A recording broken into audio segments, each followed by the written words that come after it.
Exclusivo, o Fantástico revela agora um escândalo na saúde pública. São flagrantes de irregularidades na central do SAMU, que atende a mais de 200 municípios do Rio Grande do Sul. Médicos chegam atrasados, não cumprem toda a carga horária, trabalham bem menos do que deveriam. O resultado, uma longa espera por socorro. A reportagem especial de hoje é de Giovanni Grisotti. Você ligou para o SAMU 192. Aguarde, logo será atendido. Por favor. Mas a espera parece interminável. Deve ser chamado apenas em caso de urgência ou risco de morte. A mãe da Fernanda, a dona Maria Isolete, de 72 anos, está passando muito mal. Minha mãe estava com muita dor, a dor não cessava. Um enfermeiro que trabalha no SAMU avisa a nossa equipe o que está acontecendo em tempo real. Ele nos manda esta foto da central de atendimento praticamente vazia. Era manhã do dia 12 de junho. 3 médicos deveriam estar presencialmente no trabalho, atendendo a população pelo telefone. Mas no momento em que Dona Maria Isolete precisava de socorro, havia apenas um médico atendendo de forma presencial. Não dão conta de chegar nesse atendimento em específico, devido à grande quantidade de chamada que está entrando. O enfermeiro nos envia esta outra foto. É a lista de espera naquele momento. Dona Maria Isolete está com muita dor, aguardando socorro há 22 minutos. Mas a demora foi muito maior. Essas gravações foi indo uma atrás da outra, mais de 30 minutos, em torno dos 35 minutos de espera. Aguarde, logo será atendido. Dona Maria Isolete estava em casa na cidade de São Leopoldo, no Rio Grande do Sul. Moradores de 269 municípios do estado dependem da unidade central do SAMU, que funciona em Porto Alegre. É uma das maiores do país. Toda vez que alguém dessas cidades liga para o 192, é atendido inicialmente por um telefonista dessa central da capital gaúcha. Depois, a pessoa aguarda um médico prosseguir no atendimento. É o chamado médico regulador, que aciona o serviço de socorro da cidade ou da região onde o paciente mora. Esse médico também indica o hospital para onde a pessoa deve ser levada. Uma equipe do SAMU foi até a casa da Dona Maria Isolete. Mas entre o início da ligação e a chegada da ambulância, se passaram 48 minutos. A idosa tinha câncer no pulmão e morreu no hospital. As causas da morte foram infarto agudo do miocárdio e hipertensão arterial, além da saúde muito debilitada pelo câncer. Se a gente for falar a nível mundial, sempre o cenário adequado é de um tempo-resposta entre 5 e 10 minutos. A partir daí nós começamos a ter o fator de criticidade, ou seja, quanto mais tempo eu levo para chegar na cena, maiores são os riscos para aquele paciente. O que está acontecendo no SAMU gaúcho? Por que tanta demora no atendimento, tanto tempo sendo obrigado a ouvir musiquinha, mesmo quando o risco de morte é grande? Aguarde, logo será atendido. Esta é a sala onde funciona a central telefônica do SAMU em Porto Alegre. São, em média, 70 mil ligações por mês, 70 mil pedidos de socorro. O repórter Giovanni Grisotti conseguiu entrar porque se passou por um socorrista interessado em conhecer a estrutura da sala de atendimento. Só uma pessoa aqui sabe a verdadeira identidade dele. E muita gente esperando o atendimento? Muita gente. Na data desta gravação, 10 de junho, Cleiton Félix era enfermeiro dessa central do SAMU. 15 dias depois, pediu exoneração. Foi ele quem nos revelou o caso da idosa Maria Isolete. Com a experiência de 13 anos no SAMU, o Cleiton afirma: o que está acontecendo na escala dos médicos da Central de Regulação em Porto Alegre é um escândalo. Depois que escurece das 19 horas em diante, existe um revezamento, a escala da escala. É uma escala pactuada entre os profissionais que se ajustam para fazer um plantão mais curto. Este ex-operador de rádio do SAMU, que prefere não ser identificado, confirma. Sempre foi assim, eles faziam a escala da escala. Eles reduziam a quantidade de médico para poder descansar. Segundo eles, com menos médicos reguladores nos plantões, o resultado é um grande prejuízo para a população. Aquele número de profissionais se revezando acaba não dando conta de fazer um atendimento adequado. 1 minuto de espera é uma eternidade para quem espera. A população ficava revoltada, ficava aguardando, né? Agora você vai entender direitinho como funciona essa tal escala da escala. Com uma câmera escondida, o repórter do Fantástico flagrou a irregularidade durante 3 madrugadas. Estes médicos reguladores deveriam trabalhar presencialmente durante 12 horas, das 7 da noite às 7 da manhã. Mas eles não respeitam o horário de entrada nem o horário de saída. Um exemplo. Dia 27 de junho, o médico Renan Reno Schumann, salário de R$11 mil, chega na central do SAMU perto da meia-noite. Está 5 horas atrasado.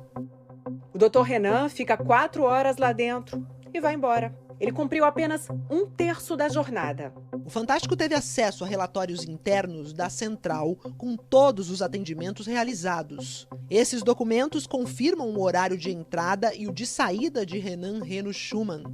Naquele plantão, o médico atendeu ao primeiro chamado às 23h59 e o último às 3h57.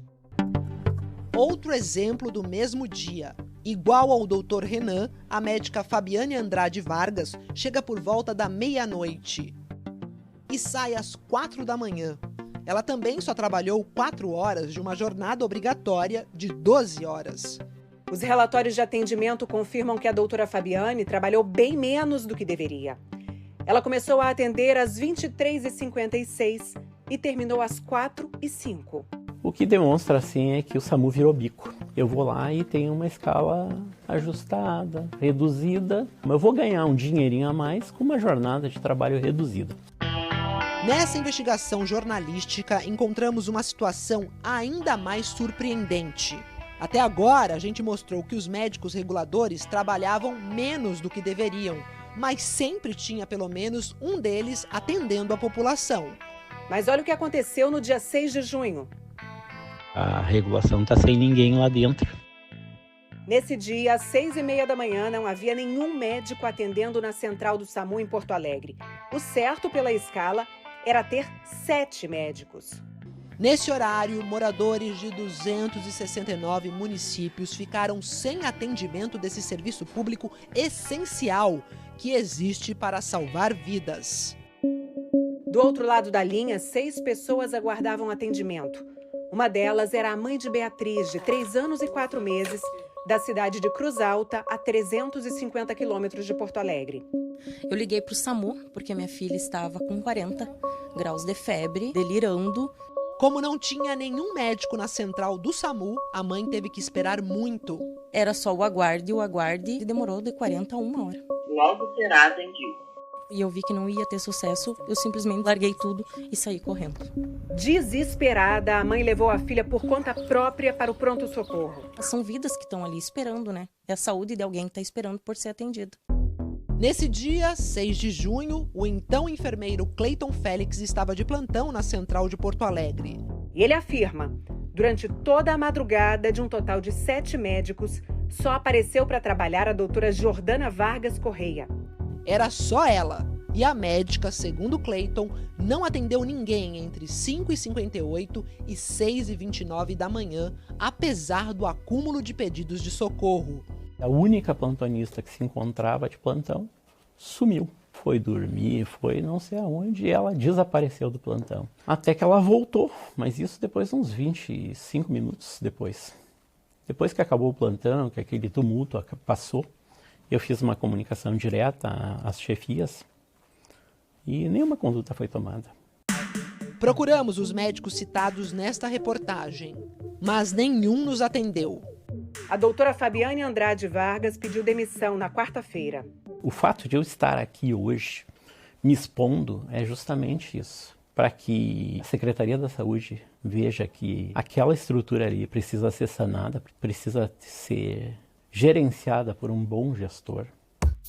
A investigação do repórter Giovanni Grisotti aponta que, em média, de cada 100 horas que os médicos reguladores deveriam trabalhar presencialmente, 60 não eram cumpridas. Recebiam as 60 horas sem prestar nenhum atendimento. Há indícios de que a direção da Central de Regulação abonava as faltas irregularmente, alegando problemas na marcação pelo relógio de ponto. O Ministério da Saúde informou que repassa anualmente para o SAMU do Rio Grande do Sul 64 milhões e meio de reais e que a quantidade mínima de profissionais para compor a sala de regulação deve ser de 12 médicos reguladores durante o dia e 10 à noite. Para este especialista em gestão pública, a farra nas jornadas de trabalho deve ser investigada pela polícia. Segundo ele, uma série de crimes podem ter sido cometidos, inclusive falsidade ideológica e omissão de socorro. Estamos diante de uma caracterização de crime, improbidade administrativa, ferindo a ética médica. Não é uma eventualidade, não é um equívoco que aconteceu uma ou outra vez, não. Existe uma organização sistemática para lesar a administração pública. Procuramos os responsáveis pela Central de Regulação do SAMU, que é administrada pelo governo do estado. O coordenador médico confessa que sabia de tudo. O senhor tem conhecimento de que muitos médicos do SAMU sistematicamente cumprem apenas uma parte da carga horária quando cumprem? Isso é verdade. Desde quando o senhor sabe disso? Olha, na verdade, às vezes em que eu entro lá, né, as coisas funcionam de uma maneira diferente, né? Quando eles sabem que eu tô lá, dentro do SAMU, os atendimentos ocorrem mais rápido. Mas quanto tempo será que ele, responsável por coordenar a central, fica no SAMU? Jimmy Herrera também trabalha numa clínica particular de segunda a sexta. Em 3 dias da semana, são pelo menos 10 horas por dia no setor privado.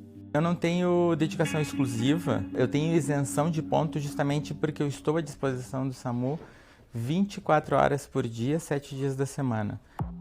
O coordenador conta o que presenciou uma vez dentro da central. Eu fui nos quartos onde estavam os colegas dormindo, eram 4 que estavam ali. Eles estavam dormindo? Isso, eles estavam no quarto descansando. O senhor tem noção de que pessoas podem ter, inclusive, morrido por causa desse tipo de situação? Não tenho conhecimento disso, porque na verdade... Mas é possível? Possível pode ser várias coisas, né? Perguntamos sobre o chefe dele, o diretor do Departamento de Regulação do Rio Grande do Sul, Eduardo Elsadi. Tudo que acontece dentro do SAMU, né, é de conhecimento da chefia toda. Ele, com certeza, ele sabe que isso acontece, né? Procuramos, então, o diretor Eduardo Elsadi. Mas o senhor desconhece que existe uma prática sistemática de descumprimento de horário aqui? Não existe uma prática sistemática de descumprimento de horário. Ninguém tem conhecimento de nenhum tipo de situação irregular administrativa. O repórter do Fantástico apresenta então provas do escândalo e o diretor diz que vai investigar. Tu tem que me dar um prazo para eu avaliar que tipo de situação que tu está me trazendo. O diretor Eduardo Elsadi nos mandou uma mensagem de texto dizendo: avaliamos tuas denúncias, consideramos relevantes. 2 delas, a princípio, procedentes. Outras que merecem uma explicação técnica. A Secretaria de Saúde do Rio Grande do Sul informou que criou uma comissão de sindicância que tem 30 dias para apurar as denúncias mostradas pelo Fantástico. Vamos encerrar esta reportagem contando o caso do Lucas. Ele teve uma crise de pressão alta, dormência no lado esquerdo do corpo e aguardou ao telefone por uma resposta do SAMU durante 2 horas e 30 minutos. Sem sucesso. Para mim foi horrível, né? Porque tu ficar aguardando o atendimento para saber o que tu precisa fazer. Eu preciso tomar mais remédio da pressão? Preciso ir no médico? Pela escala, 6 médicos deveriam estar presencialmente na central do SAMU quando Lucas ligou. Mas 2 simplesmente não apareceram para trabalhar. Ele não achou outra alternativa, se automedicou e agora faz tratamento. Dá uma agonia, sei lá, uma tristeza, uma coisa assim, porque a gente precisa do atendimento, cara. A gente só espera que o pessoal trabalhe de forma correta. É um descaso, porque uma pessoa que estuda para ter o dom de salvar vidas ou ajudar as pessoas e fazer o bem para as pessoas, só pensam em receber e não fazer nada. Você ligou para o SAMU 192. Aguarde, logo será atendido.